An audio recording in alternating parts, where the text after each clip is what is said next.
What's good, everybody? SoleBruthaSteph here from Signature Souls, and welcome to the pull-up.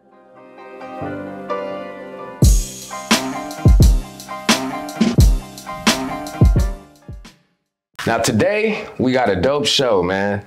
I got my boy, /actor, /comedian, the Kraig Smith. What's poppin'? I appreciate you pulling up on us, man. It's all love, man. Anytime, bro. So it's been a while. I actually know Kraig back since about 95. Yeah, since we was in junior high school. Still trying to dunk, you know, still hooping. Yeah. So what's been up with you since, man? Man, that's just since 95. I failed at basketball. Few abortions here and there. You know what I'm saying? Shit, a lot of ups and downs, but I'm still fighting, still surviving, man. So, man, just blessed to be here and appreciative to be breathing, you know what I mean? So, you're from Pasadena, right? Pasadena all day, Navarro and Howard. Yeah, man. So, in case y'all don't know, Pasadena is home to a few legends like Jock Vaughn, Stacey Augmon, Bone Collector, NBA champion Michael Cooper. Ryan Hollins. Ryan Hollins? Yeah, okay. Ryan Hollins from being he went to Mir. There's so many. I think we probably got about 8 or 9 NBA players, probably 25, 30 NFL players. I know Sultan McCullough, the fastest dude in the history of the SGV, I think, San Gabriel Valley. Sheesh. Him and Obi. I mean, man, the list goes on, man. Shoot, man. The Kirby brothers. Chris McAllister, Daryl Holmes, a lot of people, bro. A lot of people. Yeah, I'm missing a lot. You know what I'm saying? Yeah, the list goes on for sure. Yeah. But where did you wind up going to high school after you left Pasadena? So I went to high school and junior high in West Covina. Okay. Or Covina. I went to South Hills. South Hills. I moved around a lot. My parents broke up and got back together. So though I'm from Pasadena, I spent my time equally in other places. I've lived in Detroit, Michigan, Ontario, West Covina. I mean, I've been all over. All over the SGV, IE. Yeah, Midwest, you know what I'm saying? I've been everywhere, yeah. I remember, you know, back in the day when we were hooping, I do remember you at South Hills because, you know, I went to Duarte. Yeah. We never got to play against each other. He was a killer too, though. Hey, I ain't gonna lie, he was too, you know. Everything you hear about South Hills, it was Kraig Smith in the paper. This was the crossover king. He spun me around one time at ARC. I'm like, this nigga Dosey-doed me. I can't believe I got Dosey-doed. I'm looking for the nigga. He did a little crazy ass. You was a layup king. Your layup king. This nigga's layup package was NBA worthy. I wasn't gonna bring that up, but I definitely remember that. Yeah, he spun me, man. Always been a fan, bro. I appreciate it, man. Since we was children, bro, you always been special. So we used to hoop at Dalton and Covina Park. A little bit Edgewood. Here and there. Yeah. Dalton. You don't remember this? I was talking to you that one time at Royal Oak Park. Cause you know, I remember I had just got that Penny jersey that you was talking about. Oh yeah. We was hooping up there. I was just dropping dimes, but I remember seeing the first time I seen the dude my age, and I was wowed by his athleticism. Since he was a kid. If your son is watching, this is where you get it from. I know you know, but I've seen it firsthand, man. Thank you, Dejan, because he don't never believe me. I'm telling you got some proof right here. Yeah, Pops was a dog, man. Thank you, man. I appreciate it. We wound up playing together at Mount Sac, though, after high school. Right, yeah. I think you wound up leaving and going to Rio Hondo or Saddleback? No, so what happened was I was supposed to go to SC and play for Henry Bibby. Well, I cracked my tibial plateau in high school, but I didn't know it was cracked. I thought it was a sprain because I would play, and then after the games, it would swell up to like 3 times the size of my knee. Wow. And then I put ice on it, it would go back down to normal. And I played like that like the whole second half of the season. And so my initial plan was I was supposed to be a Prop 48. So I was supposed to go to Saddleback, take this class, this makeup class, and then go to SC, you know what I'm saying? But when I went to Saddleback is when I found out about my knee. So I had the surgery, and I was supposed to be out like a year and a half. But after I had the surgery, that's when I went up to SAC and was fucking with y'all. Oh, okay. So I came up there after my surgery. I had 6 pins in my knee when I was up there. Damn. So it took me a couple years to get back to a point where I could hoop for real. You know what I mean? So I was like up there just recovering because SAC was right over the hill from the house. You know what I mean? Right over there. Yeah, right over the hill. Yep. So I came there in September of 2000. I went out to Laguna Niguel, and I was at Saddleback. November of 2000 is when I found out about what was going on with my knee. So I came home and had the surgery like around December, and then that second semester is when I used to come up there and fuck with y'all. Man, we would have had a cold squad. Oh, we would have been killing. Me, you, Jason, T-Bone, Chris LeCount. Oh my God, Chris LeCount, greatest, the best natural athlete that I ever played against, period, hands down. If you're watching Chris, you get that for sure. That was Pablo Banchero before Pablo Banchero. Like Chris was drop stepping and dunking in the 7th grade. Yep. Then we played in the ARC, like you said. Man. Honestly, we was all averaging about, me, him, and Bird was averaging about 4 dunks a game. And his high school team, him and Bird, they was like 2 Vince Carters. Them niggas is short, but they got bounce. You know what I mean? Like these is niggas that's 5'7" to 5'10", catching lobs and follow-ups, and it was crazy. They team, if y'all niggas was 6'4", Will Brown. Oh my God. Will the Thrill. Will was a Dion. What I liked about Will, cause I'm from Pasadena, so I'm not used to hearing the crippin' a lot. You know what I'm saying? Even though I don't gangbang, that's not. I'm just not here. Will, every other word was cuz on the court. Yeah. Like I enjoyed hearing him say cuz. He was, but he was an impressive athlete. I think he probably should have been in the NFL. Either one. Yeah, he could. Or track. He could have ran track. That whole DeWardy, that whole Do-Rock era from 95 to 2000 has special athletes. Yeah. Eric Holmes. Special athletes for sure. Shout out to DeWardy. I love y'all niggas. I know a lot of Do-Rock niggas. I love y'all for real. I mean, I'm born in LA, raised in Inglewood, but I moved out there and I always had this saying that LA raised me, but DeWardy made me. DeWardy's and I learned a lot out there, got a little name and confidence, and it was a nice ride out there. Yeah. Shout out to my dad. That's where my dad hung out. Okay. Even though he was from Pasadena, he used to be on the low end at Bird's. You know Bird that passed? I think so. It was an older dude named Bird. It was my pop's best friend.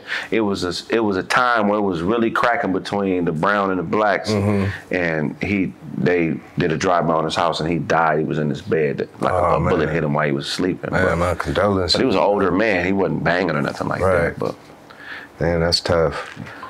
So look, man, this is Signature Souls, right? Yeah. We talk sneakers, sneaker community, talk about old retros and stuff that we grew up on. So what do you think of the sneaker community now? And do you consider yourself a sneakerhead? Okay, so I grew up loving shoes, but I never could afford them.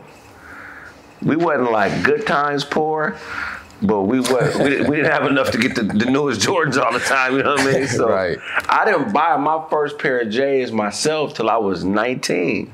Okay. And that was the re-release of the 11s, the patent leather. Yeah. So those 2001, 2002. Yeah. Those are my favorite Jordans, right? So the question was, what do I think about the sneakerheads now? Yeah, like the whole community, like the reselling, everything. I think it's dope. To create commerce from a hobby is incredible. I mean, anybody our age, the first version of that we had was basketball, baseball cards, football cards. Right. So to me, it's just really a reemergence or a different way to do that, you know what I'm saying? But I mean, these shoe heads now, they have an abundance of kicks. We didn't have an abundance of kicks. No, it was like one pair of kicks that you wore. It was Jordans, Barclays, Pippins. Then the Ewings was bullshit. Nobody really cared about those. The Elijah ones was bullshit. and then the Air Maxes came out and changed the game. Yep. But it wasn't a lot of variety. You know what I'm saying? Nah. You had to average 25 plus to have a shoe. Now niggas is 10 a game with a shoe. Yeah. So 7 a game with a shoe. Yeah. So it's different. For me personally, I feel like So I asked you if you were a sneakerhead. So do you consider yourself a sneakerhead? I don't think I'm not as into it as I used to, but I love dope shoes though. Okay. Like if I start naming the type of shoes I was into now, most people would be like, I like Stan Smiths. You know what I mean? I like the Adidas version. I like those, and I like Paul Smiths. I'm sorry, Paul Smiths. I don't know if you heard of Paul Smiths. No, I never heard PSE, of Paul Smith. You know, I love shit. Mostly like designer or dress shoes type of thing. So they're not you know, not really dressy, but more just like a sport tennis shoe. It's not really for basketball, but it's just more for comfort. You know what I'm saying? So, yeah. So that's like what your go-to when you're on stage and stuff. Yeah, when I'm on stage, I like to rock something very comfortable. You know, like the Paul Smiths are cool, to something that's really nice, durable. Like my range of shoes from, you know, 200 to 800. You know, I spend 800 on a pair of kicks if they're nice, if they're durable. You know what I'm saying? But you know, I like suedes and nubuck a lot. So when I'm performing or I'm trying to be fly, I love a suede shoe. You know what I mean? Yeah. So you actually answered my next question. I was going to ask you, what was the most expensive kick you bought? For me personally, $1,200 pair of shoes. $1,200? That's a sneaker or a designer? It's a sneaker. Revolutions. You ever heard of Revolutions? It's a whole shoe that's made out of patent leather. So I bought a blue pair, the whole shoe, the sole, everything is like blue patent leather, and then the strings were black. They were called Revolutions. I'm definitely gonna look those up. They're fresh if as you a can, you know, pop those on the screen, you know. Real shiny joints, yeah. I had a question for you. We have a debate going. You remember how you had your penny jersey on in there? Was there ever a time where you wore the full outfit, like the Orlando shorts with the penny jersey? I didn't have the full outfit for that, because I bought that penny jersey from Ross when I was 12 years old for like $15. What? It was just, you know, remember sometimes Ross, back in the day, Ross would every once in a while have some, you're like, oh, how the fuck they get this in here? Yeah. It was one of them. I had a Kentucky shorts set with the jersey though that I would go play ball in. So please put in the comments, you guys, if you've ever seen or rocked, you know, your Bull shorts with a Jordan jersey. Yeah. I used to do that. I had a black Jordan jersey with the black Bull shorts, and I would wear the white and black, red 12s. Oh, okay, yeah. And my cousin says, like, if he would have seen me back in the day, he would have just threw me a basketball because I looked ready to hoop. But that's how we used to do it. Yeah, hell and we used to wear basketball shorts under our you know, ready to go at any time. Yeah, basketball shorts was a must. Yeah, You had to have the shorts on. Yeah, hooping was a daily thing. You had to be ready. Right. So when you were at South Hills, did you play anything else besides basketball? I played football my freshman year and my senior year. What position? So I played tailback, receiver, corner, a little bit of linebacker. Okay. Yeah. Doing it all. Yeah. What's your, what do you like better though, football or basketball? I like basketball better, but I probably should have focused on football or baseball. I mean, because even though I was a hell of a basketball player, my size, my genetics, you know, to be a pro, I think I would have been an unquestionable pro at baseball or football if I would have stuck with it. With basketball, it's just, you know, it's just so much more that comes into play. It's such a political game. Some niggas don't even get looks that's league ready, you know what I mean? So it's like, I think with football and baseball, you have a better chance of controlling your own destiny. And I think in baseball, you could get drafted at 15, 16. At 15. Yeah. And in football, it's like, it don't really matter what school you go to. Right, as long as you doing your thing out there. You do your thing, you in that weight room, you know, you stand out that way with the work ethic, you could be at a D2 or D3, but if you a 6'2", 240-pound linebacker running a 4.3, you gonna get a look. Yeah. In basketball, nigga, you average 30 at APU. You just average 30 at APU. Yeah. Unless you a 7-footer, that's different. You know what I'm saying? I forgot about APU. APU has some ballers. So now I have a segment that I like to call Rapid Fire. So I'm gonna ask you a list of questions and, you know, just let me know how you feel about it. So number 1 is Kobe or Jordan, and why? Kobe.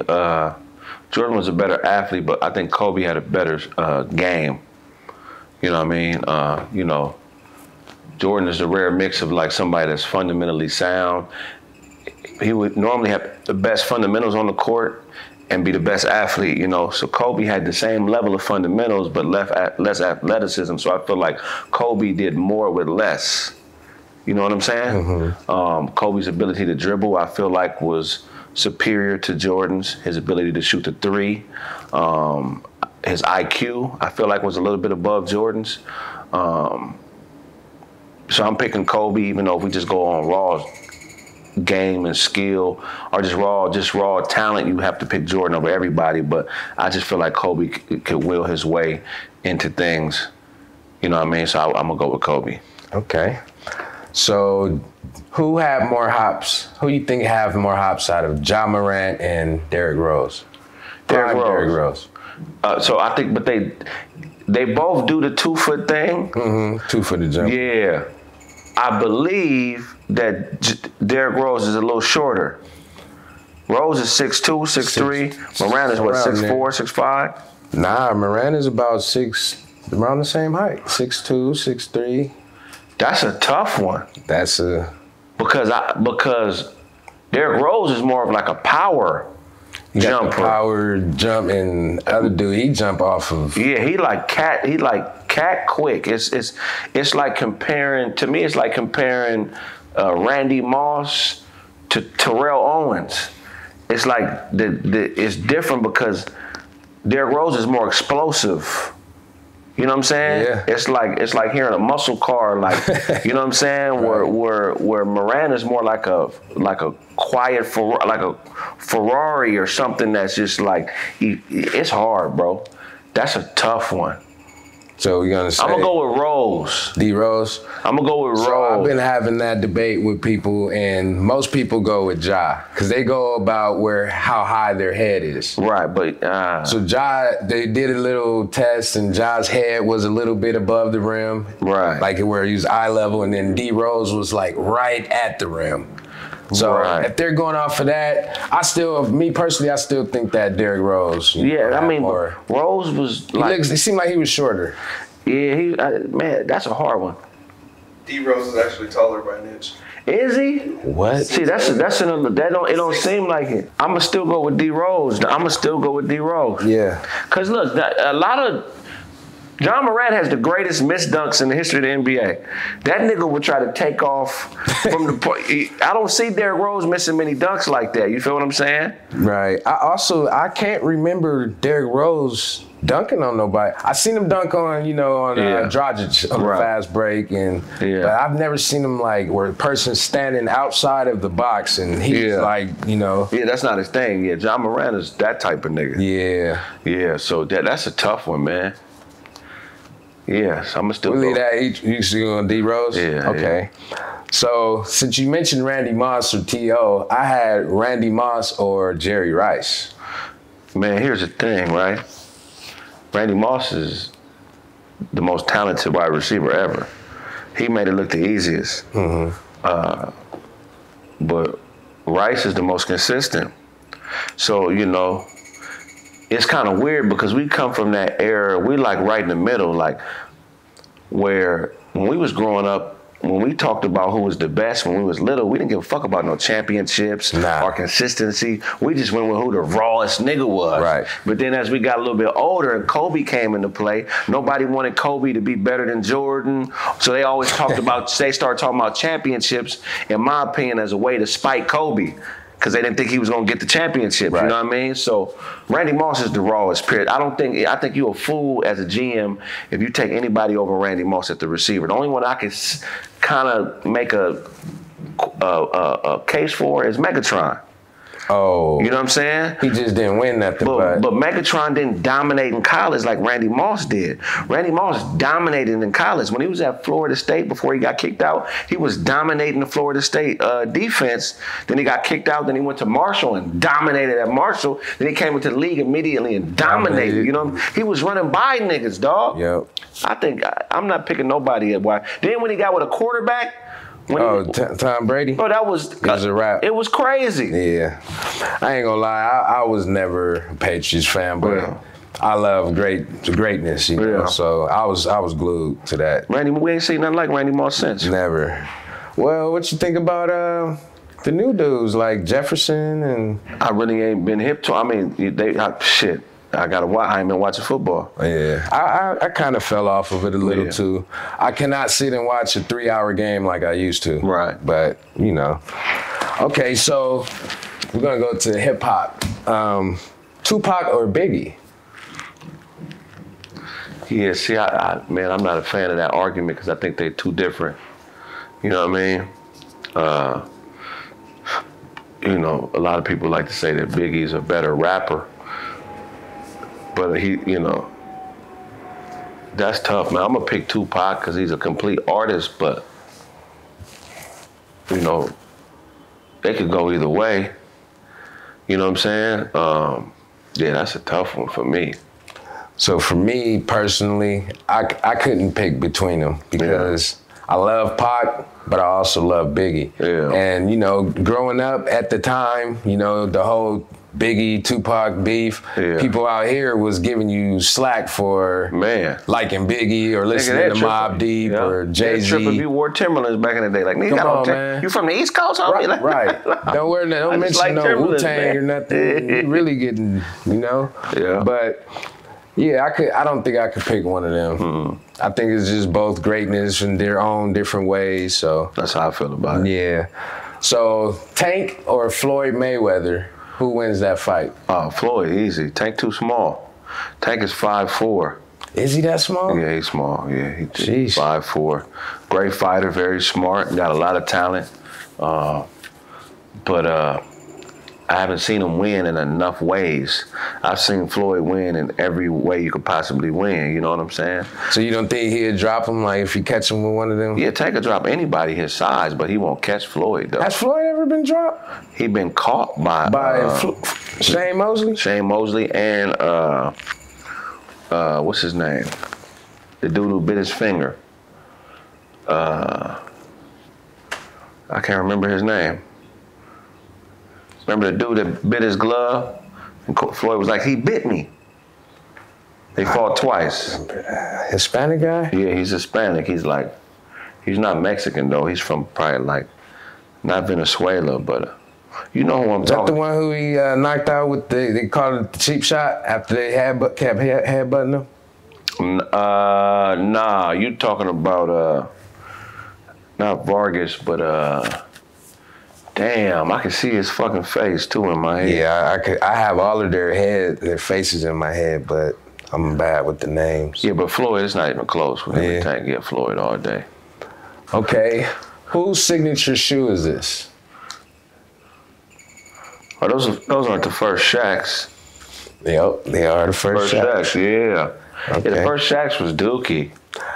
I used to think so as a kid. Now you like them? I do as an adult. I kind of appreciate a lot of shoes that I did not like as a kid. Yeah, I can see that. Yeah. Yeah, because it kind of takes some time to see them on your feet. So I actually do like those. Yeah. Did they re-release those? Yeah, they got them in all kind of colorways now. But the original ones, they re-released them. Yeah. Who was the first boxer with Jordan brand? Oh, that's easy. Roy Jones. Okay. Yeah. 2 for 2. Yeah. All right. Clyde Frazier was the first ever to have a signature shoe. With what brand? Converse.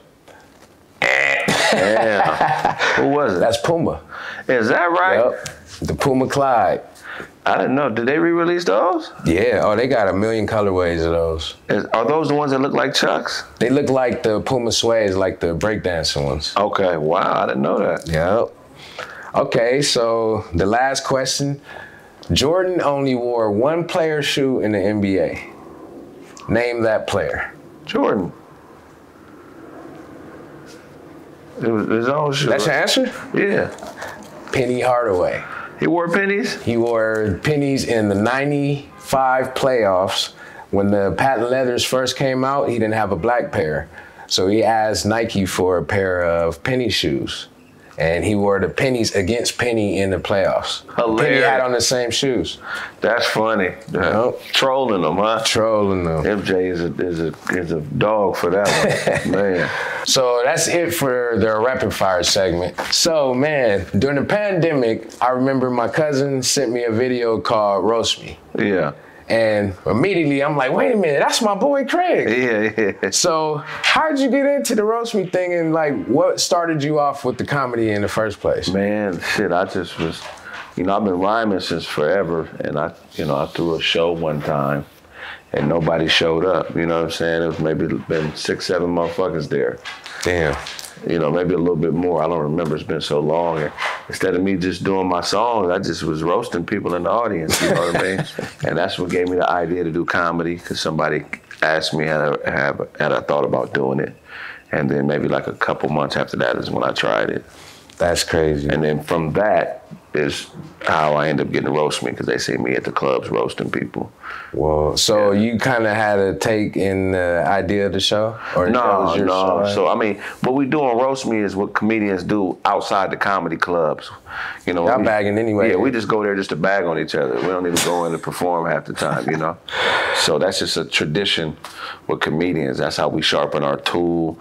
We work on different things. It's like our version of going to the gym. You know what I'm saying? Right. You'll be around a comic, they'll be working on a joke and you don't even know it. They're just telling it to you in conversation to see your response, you know what I mean? Yeah. So, yeah. So that's how that show was.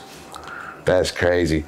So I've seen you on a million shows, Kraig Facts. Well, that's your show. Yeah. I've seen you on the 5150 show with Corey Holcomb. Of course, Roast Me. Right. You've done some acting in a couple movies, right? Yeah, for sure. So when you see the celebrities that we grew up watching and now they're engaging into your content, how does that feel? Man, it's cool. It's you would never know. You never know who knows about you. Right. I just put it to you like that. So that's why you just got to do the work. You know what I'm saying? You just do the work, put your head down and create. That's the answer to everything. It's when it comes to being an artist, you just create. You got to build. You got to build yourself. You know what I'm saying? If you got to build yourself and you got to build a brand. So the things that come to you are things that are directly tied into who you are. You know what I'm saying? Right. But if you just go out here and try to be an actor and you're auditioning for roles, then you're really kind of taking the control, or you're really taking your hands off the wheel. You know what I mean? Once you get to a point as an artist where your reputation beats you places, you walk in a room and people already know who you are. That's how you know you're doing the right thing. Oh yeah. You know what I'm saying? Right. And so it took me years, because I've been rhyming since I was a kid. I graduated high school in 2000. I started doing music back then, and I didn't really start making any ground to maybe 2016, 15. Wow. You know what I'm saying? So that's almost 20 years of no bread, not knowing how, you know what I'm saying? Grinding. So I just grind. Right. You know what I mean? The grind, a lot of people gonna fall off when you start grinding. That's the thing I think that gets people, is the part where they don't understand that this entertainment shit is a solo journey.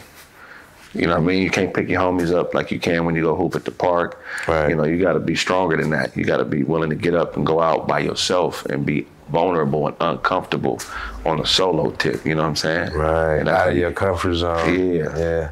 Real so I can't admit, I did the music thing for a few years. Well, about 20-something years, like you. Yeah. And that's the thing that I never kind of grasped, is getting out of my comfort zone on the solo tip. Yeah. Like when I did my shows, I had to have somebody on stage with me.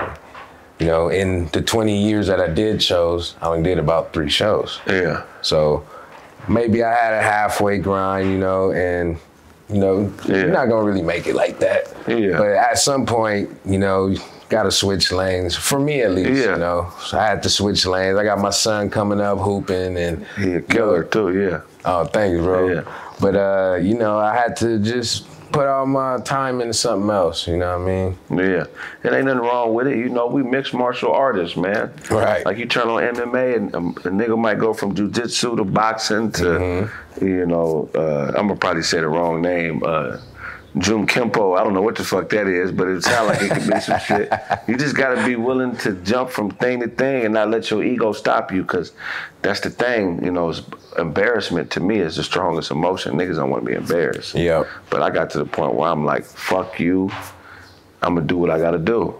So piggybacking off of that statement, so I remember when during the pandemic, you know, you invited me to sit on your platform for the sports show. Yeah. I think it was Big Jaw, MsMillie, B12.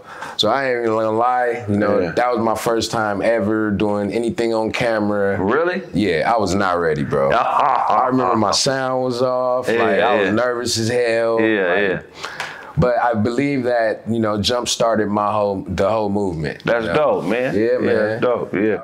So before we go, man, I brought you a little gift. You know? Thank you, bro.